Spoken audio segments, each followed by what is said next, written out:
melakukan pemalakan terhadap para pengendara mobil di simpang exit tol Keramasan dengan modus mengamen dan membersihkan debu pada mobil. Dua warga Sungki ditangkap oleh petugas Samapta Polres Ogan Ilir.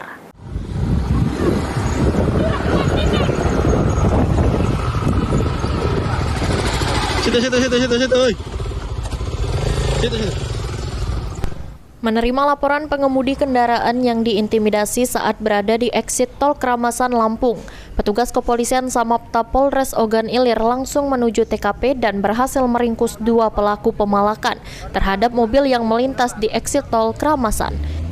Kanit Turjakwali Samapta Polres Ogan Ilir Aibda Beni Harmoko menyatakan, kedua tersangka berinisial AN dan YD warga Sungki Kertapati Palembang melakukan aksi kejahatannya dengan modus kedua tersangka dengan cara sebagai pengamen dan pembersih debu kendaraan. Kedua pelaku mengintimidasi kendaraan yang menjadi korbannya, baik truk maupun kendaraan pribadi yang stop di perempatan lampu merah exit tol Keramasan menuju Kayu Agung maupun Lampung. Kedua pelaku dengan modus pengamen dan pembersih debu ini tidak segan-segan mengintimidasi dengan mengetok bagian kendaraan mobil untuk meminta sejumlah uang. Dari tangan kedua pelaku, polisi mengamankan barang bukti hasil pemalakan sebesar Rp36.000 dan alat musik gitar dan kemoceng pembersih debu. Guna mempertanggungjawabkan perbuatannya, selanjutnya kedua pelaku dibawa ke Polres Ogan Ilir.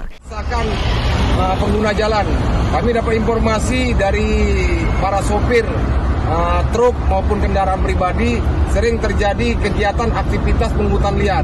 Begitu dapat informasi kami datang ke seputaran pintu tol Keramasan, langsung kami tindak. Ditemukanlah dua masyarakat yang melaksanakan kegiatan pungutan liar.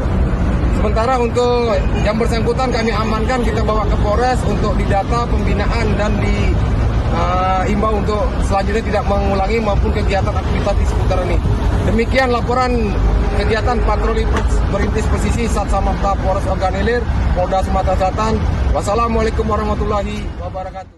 Ahmad Romawi, PAL TV.